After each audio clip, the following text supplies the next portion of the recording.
Hello friends, I am doctor Mukesh Goyal. I hope कि आप बहुत अच्छे हैं। और फ्रेंड्स, आज हम अपना जो पेपर वन है उसमें बेसिकली लॉजिकल रीजनिंग में एक टॉपिक है हेतुआभाषा। बहुत इंपॉर्टेंट है।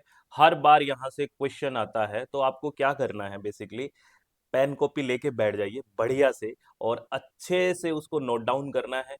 हम डेली लाइफ के एग्जांपल्स के साथ इसको समझेंगे, बिल्कुल परमानेंट मेमोरी में सेट कर देंगे इसको, ठीक है। और एक बात और प्लीज, जैसे ही आप इस लेक्चर को देख ले, है ना, नोट डाउन कर लिया कीवर्ड्स, तो आप मिरर के सामने बोले हो कि आज मैंने ये पढ़ा। कोई और नहीं मिलता तो खुद को खुद तो मिल ही जाएगा ना। तो मिरर के सामने बात करें, पढ़ें, तो जिससे चीजें क्या होगी, परमानेंट मेमोरी में जाएगी। कभी चीजें भूलोगे नहीं, क्योंकि ज्ञान जो नॉलेज शेयर करने से बढ़ता है, ठीक है। तो कोई अब सुनने वाला नहीं है तो शेयर अपने साथ ही कर लो, तो ये बेस्ट स्ट्रेटेजी रहेगी। चलो, दिसंबर के लिए आप लोग एग्जाम दे रहे हो ना, बढ़िया से हर टॉपिक को बढ़िया से शांति से करना है और अभी से पढ़ाई स्टार्ट करनी है। तो ऑल द वेरी बेस्ट। और करते हैं टॉपिक को स्टार्ट। अपना जो बैच स्टार्ट हो चुका है इसके बारे में मैं लास्ट में बात करूंगा, पहले टॉपिक के बारे में बात कर लेते हैं। सबसे पहले हमें हेत्वाभास होता क्या है इसके बारे में जानना है, ठीक है ना। एक एक वर्ड को जानना है। देखो, हेत्वाभास में आपको हेतु वर्ड दिख रहा होगा, हेतु, है ना। हेतु, हेतु का मतलब क्या होता है, रीजन यानी कि कारण। हेतु का मतलब क्या होता है, रीजन यानी कि कारण। और यहाँ पे देखो, हेत्वा आभास यानी कि हेतु का आभास हो रहा है, कारण का आभास हो रहा है, सही नहीं है, यानी कि रीजन का कहीं ना कहीं दिक्कत है ना। समझ रहे हो मेरी बात। हेतु आभास यानी कि कारण का आभास हो रहा है, कारण सही नहीं है। तो देखो, हेतुआभाषा क्या है, फालेसी ऑफ इन्फेरेंस, फालेसियस रीजन, यानी कि जो कारण है वो बेसिकली क्या है, ठीक नहीं है। जब इन्फेरेंस में दिया गया हेतु या रीजन सही नहीं होता है तो उसे हेतुआभाषा कहते हैं। तो ये बात आप नोट कर लो प्लीज फटाफट। अच्छा, सच्ची सच्ची बताओ कमेंट करके कि हेतु का मतलब रीजन होता है, कारण होता है। ये किस किस को नहीं पता था और किस किस को पता था। देखो, बच्चे बन के पढ़ो, तभी चीजें ठीक होगी, तभी बेसिक क्लियर होएगा। अगर ऐसे सोचोगे कि मुझे सब कुछ आता है, तो माइंड एकदम क्या होता है, ब्लॉक हो जाता है, फिर सीखने की प्रवृत्ति कम हो जाती है। अगर आता भी है तो सोचिए कि इसमें मैंने क्या नया कंसेप्ट सीखा, आज क्या नई बात सीखी, और पेन कॉपी में नोट करते हुए चलें, ठीक है। तो हेतुआ भाषा क्या होता है, जब इन्फेरेंस में जो दिया गया हेतु है, रीजन है, जो कारण है, वो सही नहीं होता है, उसका आभास होता है, तो दैट विल बी हेतुआभास, ठीक है। चलो, अब इसमें क्या करना है ये बात ध्यान रखनी है। यहाँ पे कुछ संस्कृत के शब्द हैं, मैंने यहाँ लिख भी दिए हैं, इनका मतलब भी और एक बेसिकली डेली लाइफ के एग्जाम्पल से भी समझेंगे बहुत इजी तरीके से। 5 मेन टाइप्स है हेतुआ भाषा में जो बात करते हैं। स्वाभिचर, याद रखना क्या है, स्वाभिचर, स्वाभिचर। उसके बाद विरुद्ध, क्या है, विरुद्ध। सत प्रतिपक्ष, असिद्ध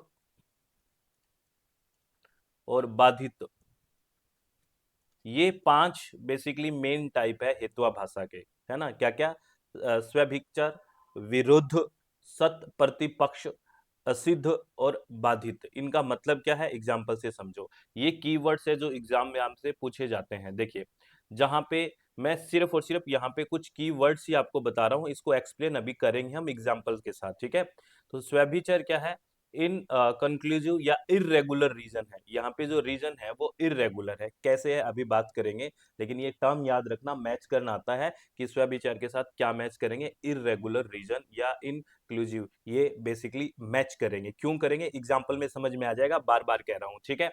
हेतु हमेशा साध्या से जुड़ा नहीं होता, यानी कि हेतु है वो हमेशा साध्या से जुड़ा नहीं होता, ठीक है। मतलब हर जगह लागू नहीं होता, इसीलिए इरेगुलर रीजन बताया है यहाँ पे, ठीक है। विरुद्ध, विरुद्ध का मतलब है कॉन्ट्राडिक्टरी रीजन। क्या है, कॉन्ट्राडिक्टरी, नाम से ही समझ में आ रहा है विरुद्ध है कोई चीज, यानी कि कॉन्ट्राडिक्ट है, कॉन्ट्राडिक्ट रीजन है। यानी कि हेतु कंक्लूजन के अपोजिट को प्रूव करता है। अगर विरुद्ध है ना, सीधी सी बात है, यानी कि जो हेतु कंक्लूजन के अपोजिट को प्रूव करता है। जो कारण है वैसे कंक्लूजन को प्रूव करना चाहिए, लेकिन ये कंक्लूजन के अपोजिट को प्रूव करता है, तो फालेसी हो गई एक तरह से। और हेतुआ भाषा का कौन सा टाइप हो गया, विरुद्ध, है ना। और सत प्रतिपक्ष, यानी कि काउंटर बैलेंस्ड रीजन होता है, बैलेंस कर देता है रीजन, काउंटर बैलेंस, है ना। जैसे अपोजिट कंक्लूजन के लिए भी इक्वली स्ट्रॉन्ग रीजन होता है। यानी कि जो अपोजिट कंक्लूजन दूसरा जिससे बात कही है उसका जस्ट अपोजिट कंक्लूजन निकल के आएगा, उसको भी इक्वली ऐसे ही रीजन है वो स्ट्रांगली क्या करेगा, वो स्ट्रांग होता है, रीजन इक्वली स्ट्रांग होता है। ये जब हम एग्जांपल पढ़ेंगे, अभी पेशेंस रखना है, आपको सारी बातें समझ में आएगी। मैं सिर्फ कीवर्ड बता रहा हूँ। एसिड यानी कि अनप्रूव्ड रीजन होता है। यहाँ पे जो रीजन है वो प्रूव्ड ही नहीं है, यानी हेतु इटसेल्फ एस्टेब्लिश्ड ही नहीं है, यानी कि खुद हेतु है ही नहीं, है ना, अजम्पशन है। ये एग्जांपल पढ़ेंगे। बाधित, बाधित क्या है, कॉन्ट्राडिक्टेड रीजन है। देखो ना, अब याद रखना विरुद्ध के अंदर क्या था, विरुद्ध में क्या है, कॉन्ट्राडिक्टरी रीजन है। ये कीवर्ड याद रखना, विरुद्ध में कॉन्ट्राडिक्टरी रीजन है, जबकि बाधित में क्या है, कॉन्ट्राडिक्टेड रीजन है। कॉन्ट्राडिक्टरी और कॉन्ट्राडिक्टेड रीजन में क्या है, यहाँ पे डायरेक्ट परसेप्शन स्ट्रॉन्गर नॉलेज से रीजन फॉल्स होता है। यानी कि डायरेक्ट परसेप्शन होगा या फिर स्ट्रॉन्गर नॉलेज आपका पहले से ही है, उससे ही रीजन क्या हो जाएगा, फॉल्स हो जाएगा। अब इनको एग्जाम्पल से समझें। अभी आपको थोड़ी प्रॉब्लम है, अभी पक्का है, वो क्लियर अब होगी, देखना कैसे होगी। अभी ये कीवर्ड्स नोट करना, स्वभिचार, विरुद्ध, सत प्रतिपक्ष, असिद्ध और बाधित। अब चलो बात करते हैं एग्जाम्पल के साथ, एक एक को पकड़ते हैं, डेफिनेशन पढ़ते हैं और एग्जाम्पल पढ़ते हैं। स्वभिचार क्या होता है, देखो मीनिंग क्या है, reason is not universally connected with conclusion, यानी कि जो कारण है वो सार्वभौमिक नहीं है। जैसे एक एग्जाम्पल समझिए, उदाहरण, the mountain has fire because it is knowable, कि माउंटेन पे आग है क्योंकि ये नोवेबल है। यानी इसका कहने का मतलब ये है कि ये रीजन आग का क्या दे रहा है, कि जो चीज नोवेबल होगी यानी कि वहां फायर होगी। ये कोई जरूरी थोड़ी है कि नोवेबल ऑब्जेक्ट में फायर होना कोई नेसेसरी, सॉरी आपसे बहुत सारी चीजें नोवेबल है, क्या हर पे आग होगी क्या? यानी कि जो रीजन है वो यूनिवर्सली कनेक्टेड नहीं है ना। ये तो किताबी बात है, यहाँ से बेसिकली आपके एग्जाम में आता है ऐसे। आप ऐसे डेली लाइफ का एग्जांपल समझिए। मैंने कहा राहुल बहुत इंटेलिजेंट है क्योंकि वह चश्मा पहनता है। राहुल बहुत इंटेलिजेंट है क्योंकि वह चश्मा पहनता है। आप बताओ, अब राहुल के इंटेलिजेंट होने के पीछे रीजन क्या दे रहा है, कि चश्मा पहनना। तो इसका मतलब ये हो गया कि जो चश्मा पहनता है वो इंटेलिजेंट होगा, ऐसा थोड़ी है। ये रीजन क्या है, रिलायबल नहीं है। हो सकता है कि ये राहुल पे लागू हो सकता है मे बी, लेकिन ये हर जगह यूनिवर्सली तो नहीं होगा ना। तो चश्मा पहनने वाले सभी लोग इंटेलिजेंट थोड़ी होते हैं। अब मेरे को ये मत कह देना सर चश्मा आप भी पहनते हो आपको इंटेलिजेंट हो, ऐसी बात नहीं है। एग्जाम्पल समझिए, ठीक है। स्वभिचार, तो स्वभिचार का मतलब क्या है, reason is not universally connected, ये याद रखना, कंक्लूजन के साथ यूनिवर्सली कनेक्टेड नहीं है, यानी कि हर जगह लागू नहीं होगा, कि जो रीजन दे दिया वो हर जगह लागू हो रहा है, ऐसा नहीं होगा। तो आपको ये बात समझ में आ गई, एग्जाम्पल भी समझ में आ गया। अब आप अपने नोटबुक में जो आप लेके बैठे हैं उसको है ना बढ़िया से सजा लो, लिख लो उसमें स्वभिचार। अब तो समझ में आ गया। चलो, अगर नेक्स्ट की बात करते हैं हेत्वाभास में, तो है वो विरुद्ध।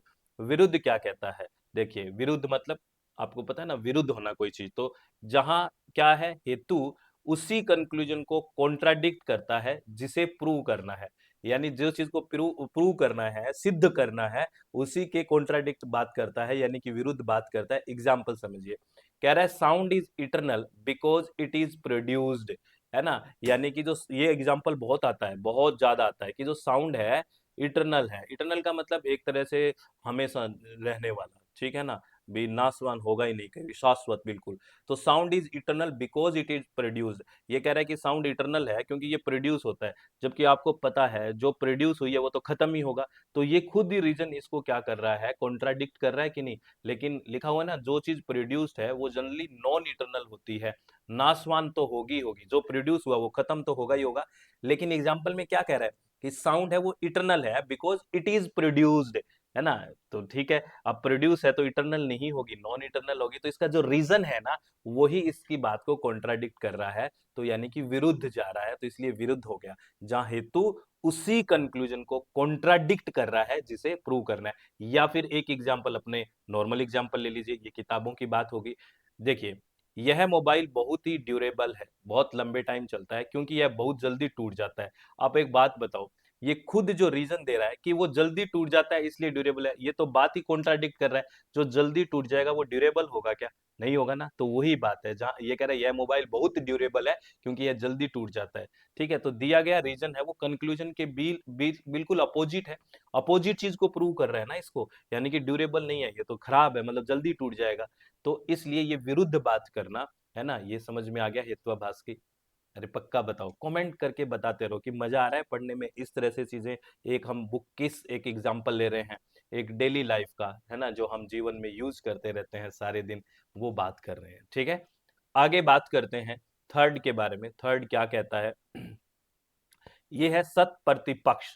ये सत प्रतिपक्ष क्या बोलता है, देखिए, जब एक इन्फेरेंस के against equally strong opposite inference available हो, यानी कि जो आपने अनुमान लगाया है उसके अगेंस्ट उतना ही स्ट्रॉन्ग एक अनुमान और हो। जैसे एग्जांपल समझिए, ये कह रहा है कि साउंड है वो इटरनल है बिकॉज इट इज ऑडिबल, यानी कि जब कोई equally valid argument opposite conclusion को क्या कर रहा है, सपोर्ट कर रहा है। यहाँ पे देखो इटरनल है क्योंकि वो ऑडिबल है, ये बात कर रहा है।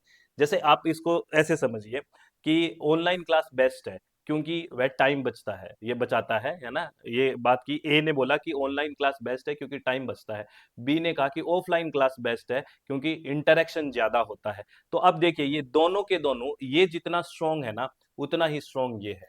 तो ये ऑडिबल होना इंटरनल को स्ट्रॉन्ग कर रहा है, यहाँ पे ये कह रहा है। तो वो ये जैसे इस एग्जांपल से आपको समझ में आई ना कि ऑनलाइन क्लास बेस्ट है क्योंकि टाइम बचता है, और ये कह रहा है ऑफलाइन क्लास बेस्ट है क्योंकि इंटरेक्शन ज्यादा होता है। तो इक्वली स्ट्रॉन्ग होई कि नहीं? तो ऊपर वाला बुक की जो एग्जांपल है, कह रहा है कि साउंड है वो इटरनल है ना, शाश्वत है क्योंकि वो ऑडिबल है। ठीक है, तो इस चीज को equally valid argument opposite conclusion support करेंगे। बात समझ रहे हो? अरे समझे कि नहीं समझे? ठीक है, तो ये है सत प्रतिपक्ष, यानी कि प्रतिपक्ष, याद है ना, प्रतिपक्ष, सत प्रतिपक्ष, यानी कि उसके अपोजिट भी उतना ही स्ट्रॉन्ग होना। ये वेरी इंपॉर्टेंट है, प्लीज ध्यान रखना, क्योंकि जो साउंड वाला एग्जांपल है वो हर बार पूछा जाता है। उसमें भी हमने बात की है प्रोड्यूस में, और इसमें ऑडिबल के बारे में बात की है। बहुत इंपॉर्टेंट है, प्लीज ध्यान रखना। आगे बात करते हैं नेक्स्ट क्वेश्चन के बारे में। असिद्ध, असिद्ध कोई चीज सिद्ध ना होना, असिद्ध यानी कि हेतु है वो खुद ही सिद्ध नहीं है, वो खुद, हेतु मतलब कारण, रीजन।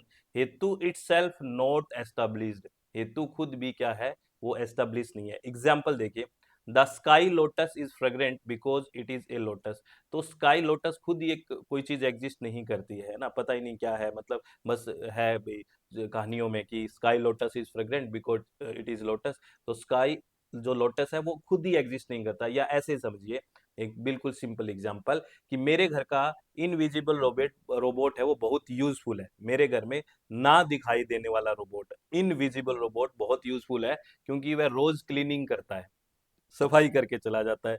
रोबोट का एग्जिस्टेंस ही प्रूव नहीं है। इनविजिबल रोबोट की बात कर रहे हो, ऐसे सपनों वाली बात कर रहे हो, एग्जिस्टेंस ही नहीं है ना। तो रीजन या सब्जेक्ट है वो अनएस्टेब्लिश्ड है, यानी कि वो खुद ही प्रूव नहीं है, एस्टेब्लिश नहीं है, तो वो क्या हो जाएगा, असिद्ध। ये इंपॉर्टेंट है, ध्यान रखना।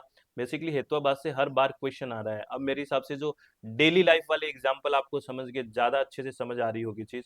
अब नेक्स्ट है बाधित। बाधित आपको पता है चीज को बाधित होना, कोई चीज रुकना। जब कंक्लूजन या हेतु डायरेक्ट परसेप्शन या स्ट्रॉन्ग एविडेंस से कॉन्ट्राडिक्ट हो, है ना। एक क्लासिकल एग्जांपल देखिए इसका, बिल्कुल कॉन्ट्राडिक्ट बात करेगा बाधित। जैसे कह रहा है fire is cold because it is a substance, है ना, लेकिन आपको पता है फायर क्या कोल्ड होती है या हॉट होती है, सीधा सीधा पता है। ये कह रहा है फायर कोल्ड है, ठंडी है, बिकॉज ये एक पदार्थ है। ये सीधा सीधा जो है डायरेक्ट परसेप्शन या वो स्ट्रॉन्गर एविडेंस, आपको पहले से ही पता है कि फायर ऐसा नहीं होता, ये आपके पास एविडेंस है, फायर कोल्ड नहीं होता, ये स्ट्रॉन्गर एविडेंस, स्ट्रॉन्गर नॉलेज पहले से ही है। तो वो उस चीज को बाधित करेगी जो चीज लिखी हुई है। जैसे आइस गर्म होती है क्योंकि वह सॉलिड है, ऐसा थोड़ी आइस गर्म होती है ना। आइस तो आपको पता है ठंडी होती है। तो आपका जो स्ट्रॉन्गर एविडेंस है ना, जो आपका नॉलेज है, वो उस चीज को नहीं मानता। तो यहाँ क्या है, जब कंक्लूजन या हेतु डायरेक्ट परसेप्शन या स्ट्रॉन्गर एविडेंस से कॉन्ट्राडिक्टेड हो तो वो होता है बाधित। ठीक है ना, ये एग्जाम्पल याद रखना, एग्जाम्पल से हर बार क्वेश्चंस आते हैं। ठीक है, पक्का ध्यान रखोगे। कोई भी डाउट, किसी भी तरह का डाउट है ना, तो प्लीज डाउट को डाउट न रहने दें। आप डाउट को कमेंट करके पूछें कि मेरा ये डाउट है, आपने ये बताया इसका मतलब क्या है। जब तक आप नहीं पूछोगे तो मैं कैसे आंसर करूंगा, मुझे क्या पता चलेगा कि हमारे जो प्रिय स्टूडेंट्स हैं उनका कहाँ डाउट है। तो डाउट पूछिए, बात करिए, और बात करने से ही बात बनती है। अब मैं बात करता हूं अपने कोर्स के बारे में।